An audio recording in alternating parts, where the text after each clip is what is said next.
fortunately, almost nothing happened, so this is going to be easy for me.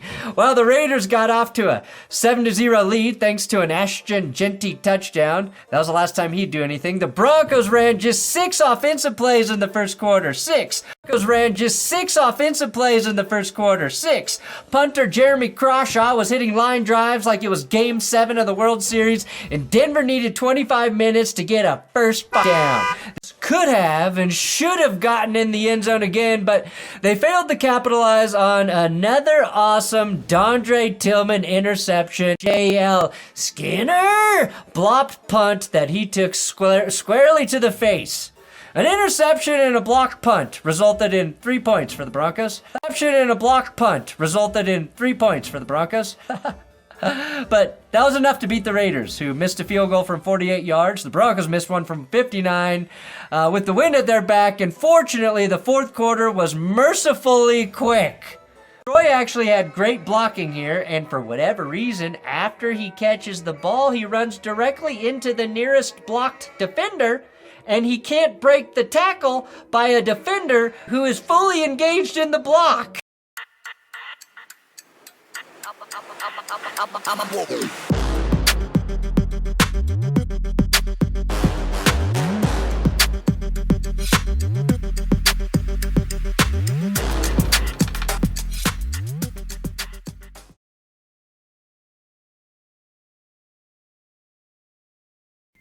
Hello and welcome to another Who You Got Live video.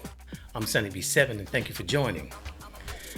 Just a reminder, we're trying to get to 1 million subscribers by the end of the year. As you can see on the website, we got 173, so we're close. So every one of your subscriptions count and is appreciated. So remember to like, share, and most importantly, subscribe. Yeah. So I thought I was watching a preseason game. I thought I must have clicked on a preseason game to watch the Thursday night game. And I had to do a little investigating and before I figured out that, this is the actual game. Yeah, this is the one. This is live. I could not handle what they were putting down. It got so bad that I was wondering, now, how bad does a league have to be that a team that's 7-2 plays like this? Because you're left wondering, how the hell that happened? You don't get a chance in the pros to find 7 teams that are easy to beat and get them in a row where your record looked like you're so good. In that 7-2 record, you had to beat some good teams, right? I mean, you had to. Okay, it can happen, but it's not likely. But as I always say, anyone can have a bad night, right? And certainly Denver, the Broncos, did have a really bad night. And also, this is a divisional rivalry. So, when you're watching this, you're looking at both teams trying to get the other team the win. They were like, you take it. No, you take it. I mean, this brings me back to the Pittsburgh Steelers versus the Seattle Seahawks in the Super Bowl. The Super game. Oh, that's a good one. It definitely wasn't a super game, but it was so bad. I think after that, I used that game to sleep. Sleep at night. When I can't sleep, I just put that game on, that Super Bowl, and I'll sleep like a baby. I'm just saying this was bad, and this takes me back to that. I mean, I was watching offensive lines escorting the defense back to sack the quarterback. It's like he's got people with him going back to the quarterback to sack him. I'm watching quarterbacks leave, running from the defender in the same direction the defender is his momentum. Meaning, if a defender is coming from your left side and he's coming at an angle coming from your left side of that line, the worst thing you can do is take off to avoid the sack in the same direction. I saw a quarterback in this game go back I don't know if you can see it now because they've hidden that game. They're only showing the highlights of the scores and the first downs, the few that they got. That's it. You cannot go back and see this atrocity, and the NFL is genius for doing that because that's the worst football. Man, no offense to Pee Wee League or Pop Warner, but they should have been by their phone. They almost got called up. This was bad. I mean, I can't think of a word to say how bad this was that could really emphasize what I'm actually saying. You can say what you want about, oh, you're not playing. No, they weren't either. They should have been sitting next to me. I mean, for real, going back to that quarterback. So you got a guy coming from your left. He's heading from left to right at an angle. You turn and you run in the same direction. That looked like one of those videos about the wild when the lions or a tiger creeps up on his prey and his prey take off running in the same direction and he just hawk him. Now, sometimes you will see a gazelle or something like that. That lion or that cat will run up on him and he'll shoot back in the opposite direction. And that cat can't turn because his momentum is taking in one direction. You should always, from a quarterback position, they're coming this way. So your first step should be to step up in the pocket or run against his momentum. I cannot tell you how many times this quarterback, well, shit, 6. He got sacked 6 times. But I digress. I mean, you had quarterbacks throwing hospital balls, which hospital balls is not new to new quarterbacks. What's not okay is when a veteran quarterback throws hospital balls. When you just dump a ball off to a guy, you see that, like in case in point, you want to look at Genty and say the ball he dropped, he should have been able to catch. But he was looking right at a linebacker, a middle linebacker coming over. I think that was a middle linebacker. It could have been outside. And a safety coming down his back. There was 3 defenders right there. He catches that. They're going to get a nice shot on this. His first year in the league. He had to make a business decision. At first, I was like, how you missed that? But then when I looked back at it, I was like, oh, yeah, you got to miss that. He doesn't know the tricks of the trade. As a running back, you don't see running backs running over the middle catching passes. You notice that when you see a running back catching a pass, he's flaring out. You don't see running backs running across that middle catching passes because they'll get killed. And the reason for that is this. Nobody's saying it, but I can tell you. The reason for that is he doesn't know the tricks of the trade. Receivers, wide receivers, wideouts that come across the middle like Michael Irvin, they know the tricks of the trade. They use their body for their protection. So you already know coming across that middle, there's probably going to be a linebacker or a strong safety hawking you down. So you may have to jump and get this pass. First, you're going to tell your quarterback, when you throwing it in that middle, you throw it low so I can get down and get it and avoid that hit. That's number one. But if you throw it high and this receiver decides he's going to get it, he's going to do one of the things that you have to do to avoid getting killed. Don't jump pretty with your legs put together. Because if you jump with your legs together, you're gonna flip 3 or 4 times before you hit your head on the pavement, on the turf. You have to spread your legs, catch the ball, and use your body against wherever you think that hit is coming from. Now, you don't have to believe me. Go back and look at video. The receivers that avoid getting killed in the middle are the ones that know how to jump and avoid from a defender being able to really lay into him. So running backs don't know that. So when they come around there, if you send a running back over the middle to catch the ball, that linebacker will make him pay. And so Genty was in that position, and he made a smart business decision. I mean, he should have popped it up, but not catching it, some people understand. I'm not saying he should, but you want to play tomorrow, next week. You don't want to, this ain't a touchdown. This is I don't even know if it was a first down. So your quarterback hung you out to dry. He was trying to get rid of the ball. So he had to make a business decision. That said, we can move on to the special teams. You got kickers kicking the ball with their ankle. You got one job. Now, how in the hell? Okay, accidents happen. Mistakes happen. When the mistake happens, it's very important.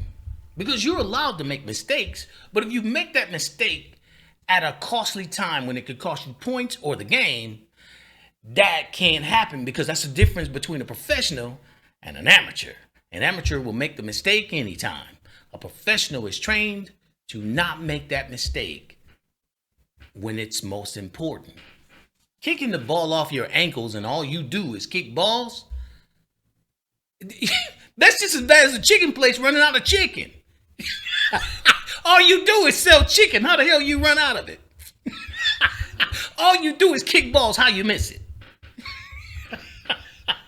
I can see missing a field goal. I can see doing some of the things, making mistakes. Maybe you kick the ball too low and hit your lineman in the back of the head. That's doable. But kicking the ball with your ankle means you took your eyes off the ball for a split second. And then you kicked it with your ankle. Oh my God, this is the worst thing I've ever seen. Not to mention the kicker that took the extra step to kick the ball while he's backed up to the end zone. Now, kickers know, you should. When you're backed up by the end zone and it takes away some of your distance, they're going to pin their ears back and they're coming. You don't get to take the 3-step. You don't get to take the extra step so you can really put your foot in it. You got to get that ball off your foot now because they're coming. So when that kick got blocked, it was like, duh. Now, I ain't going to let the guy off the hook. If you look at it, if you can find the play, there's a special blocker, the one that sits behind the line of scrimmage. He's pointing, saying, these guys are coming. I got him. He didn't get him. Maybe he said, I'm not blocking him. Because that's exactly what happened. So that guy came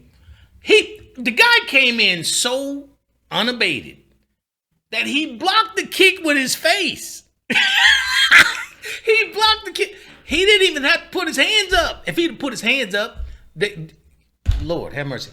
Look, the man got hit in the face with the ball. That means he is back there. He damn near could have received the hike. So I'm like, what is this shit? So yeah, you would think a professional kicker would know that and know how to calculate that. But no, he didn't. He probably still don't. They probably say, you know what you did wrong? What?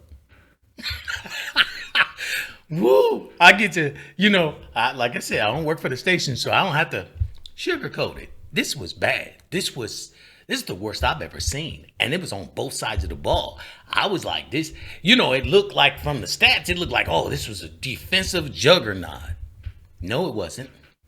This was not mistake-free football. It wasn't even close. Those defenses, yeah, they were just there. I'm not saying they were bad. It's just that if somebody's already making mistakes, my defense ain't got nothing to do with it. He's making mistakes. I'm just capitalizing on them. So anyway, I saw a running back look at a blitz. And if I'm not mistaken, he pointed it out. Looked at the blitz coming from the outside, from the left side of the line, and then turned inward where everybody else was blocking somebody. So he was left with no one to block. The blitzer went and tried to knock that quarterback into another dimension. If you go back and look at that play, you can't miss that. He looked at the blitz and turned away from it. I don't know if he's going to be playing next week, but whatever. So if you bet on this game and you took the points, you're either a genius or Francesi. But if you took the favor, oh, you're mad. You want an investigation. And as a matter of fact, I think there was already one in play because I saw the referee stand next to the quarterback and watch him get hit a second and a half after the ball was gone. He not only got hit, but he got hit low. And then I heard this gulp. And that was the referee swallowing the whistle. He was standing right there. He did not call that, not even close. So, yeah, the game already looked bad. It already looked like they was trying to give each other the game. And then you got the referee standing there. And when he can make, well, first of all, there was more penalties in this game than these can't be pros. That many offsides. These can't be pros. One was 11 for 78 and one was 11 for 85. It could have been worse in the amount of yards, but Yeah, this was far from mistake-free football. Watching the referee swallow the whistle on that one. And how do you fix a game where one of the teams they damn near don't have any losses? When your record matches the Cleveland Browns, you are very bad. We're gonna hope this never ever happens again. That we will never have to watch a professional football game where they this bad. And if it doesn't happen again, then fine, this was funny and they all smoked something before the game. Something happened. But if this happens again, there should be an investigation. I don't know if it's game fixing. I think the investigation should be are they practicing during the week? Do any of them know how to play? Are they imposters? Like, is the real players locked up and they got imposters wearing their jerseys and playing? There should be some kind of investigation because this was not. Oh my God! I've played with guys that hardly ever played football that played better than this. Oh my goodness! This was bad. And that's all I have for today. I had to come out with a video. I hadn't come out with one in a couple of days. Like I said, I was working on the other platforms trying to get things set up. So, I'll keep you posted. Once everything is ready, I will post it there. Hope you like, share, and subscribe to the content. And till next time, take care.